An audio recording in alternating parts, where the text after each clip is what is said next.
Guten Tag, Freudian, und guten Tag, liebe Leute. Ich bin Kontasia Josephine und meine Partnerin. Hallo, ich bin Vira. Heute werden wir über magische Realismus präsentieren. Yang pertama, di sini saya akan menyebutkan poin-poin apa saja yang nantinya saya dan juga Vira akan jelaskan di presentasi kali ini. Yang pertama, di sini ada Definition der magische Realismus. Yang kedua ada Kern der Theorie. Yang ketiga ada Vertreter der Theorie.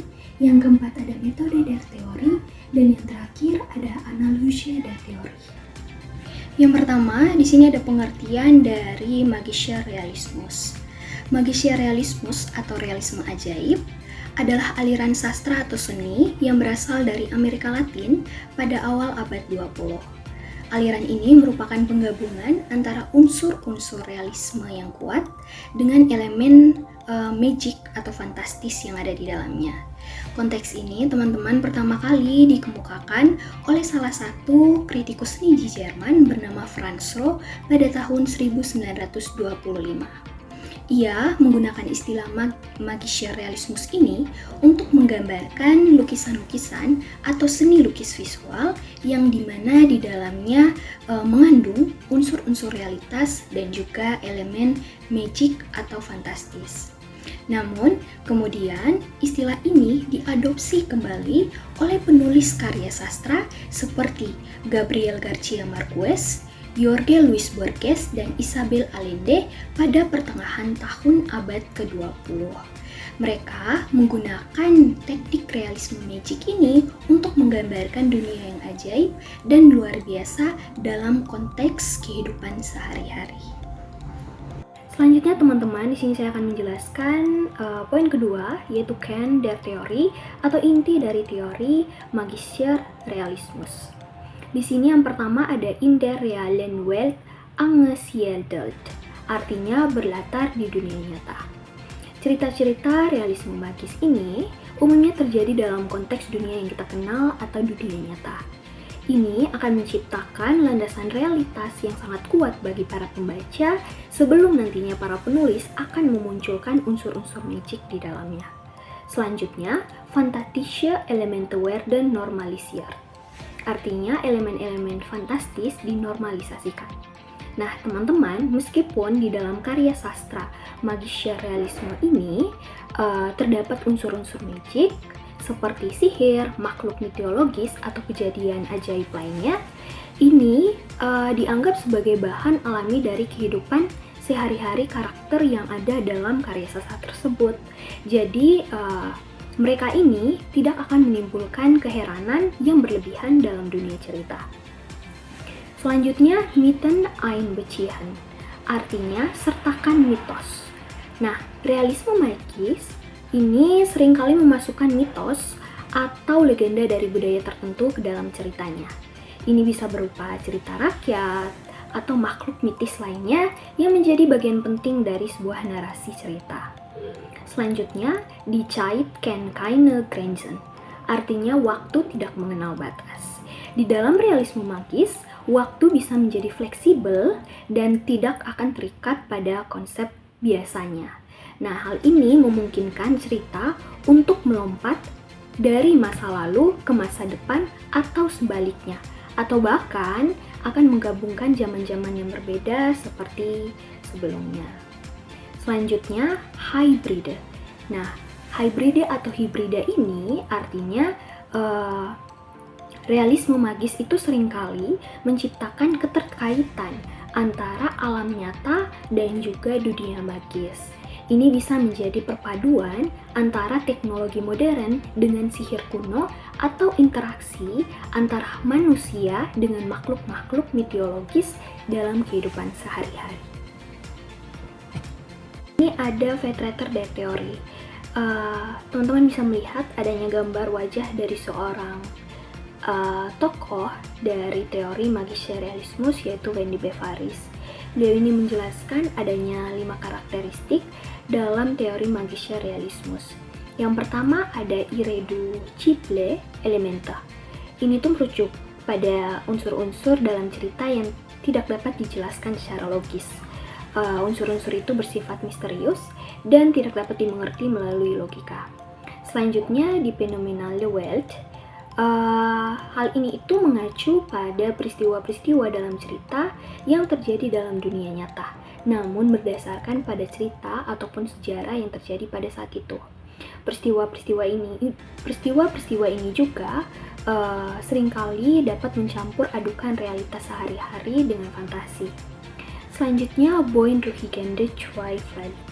Ini tuh mengacu kepada ketidakpercayaan karakter atau narator terhadap unsur-unsur magic atau fantasi dalam cerita. Keraguan ini itu dapat membuat para pembaca mempertanyakan batas dari realitas dan juga fantasi yang ada dalam cerita tersebut. Selanjutnya, Verschmelzender Realismus. Ini itu membahas mengenai penyatuan pemikiran tradisional dan juga modern, terutama dalam hubungannya dengan konsep-konsep budaya dan juga sejarah. Realisme magic ini itu seringkali menghubungkan masa lalu dan juga masa kini, serta mencampurkan adanya realitas sosial atau politik yang terjadi pada saat itu. Selanjutnya, Unterbrechung von Zeit, Raum und Identität. Hal ini itu teman-teman merujuk pada munculnya kekacauan atau fenomena baru terkait dengan waktu, ruang, dan juga identitas karakter. Realisme magic ini dapat mengganggu struktur waktu, menghabiskan batasan-batasan ruang, dan menentang konsep-konsep identitas dengan memperkenalkan tokoh-tokoh yang ada dalam karya sastranya. Selanjutnya, saya akan mempersilahkan teman saya Vira untuk menjelaskan bagian poin selanjutnya. Selanjutnya adalah metode der Theorie. Metode ini menggunakan metode kualitatif, yaitu metode yang dapat dipahami sebagai metode penelitian dengan menggunakan data deskriptif dan dengan bahasa tertulis atau lisan dari orang-orang dan pelaku yang dapat diamati. Selanjutnya adalah analise der Theorie. Kami memilih analisis karya dari Cornelia Funke yang berjudul Reges Steinernes Weis. Seperti yang sudah dijelaskan sebelumnya, teori dari Wendy Bevaris ini memiliki 5 elemen. Yang pertama adalah irreducible elemente. Irreducible elemente ini elemen yang magisnya masih utuh dan tidak bisa dijelaskan secara hukum alam. Dibagi menjadi 3 kategori. Yang pertama adalah tokoh magis. Tokoh magis ini adalah manusia goil, manusia yang kulitnya ditumbuhi batu. Kemudian yang kedua ada tokoh peri. Peri ini adalah peri abadi, tetapi jika nama aslinya disebutkan di luar pulau peri, maka peri ini akan menjadi pohon. Kemudian yang ketiga ada rubah. Rubah ini bisa berubah menjadi gadis. Dan yang keempat ada tokoh Lorelai, tokoh wanita yang menyeramkan dan mempunyai mantra untuk menghasut para lelaki. Tetapi di dunia nyata, tokoh ini menjadi seorang gadis yang cantik. Kategori yang kedua adalah objek magis. Ada 6. Yang pertama adalah cermin. Cermin ini bisa dimasuki oleh manusia dan masuk ke dalam dunia cermin. Kemudian yang kedua ada sapu tangan. Sapu tangan ini bisa mengeluarkan koin emas. Kemudian yang ketiga adalah anak kunci. Anak kunci ini bisa membuka pintu manapun. Kemudian yang keempat ini ada bunga teratai. Bunga teratai ini bisa mengubah wajah manusia menjadi cantik. Kemudian yang kelima ada air burung lat. Air burung lat ini jika diminum bisa memikat antara sesama lawan jenis. Kemudian yang keenam ada lendir siput. Jika dioleskan di bawah hidung, maka seseorang akan tidak terlihat. Kategori yang ketiga ada peristiwa magis.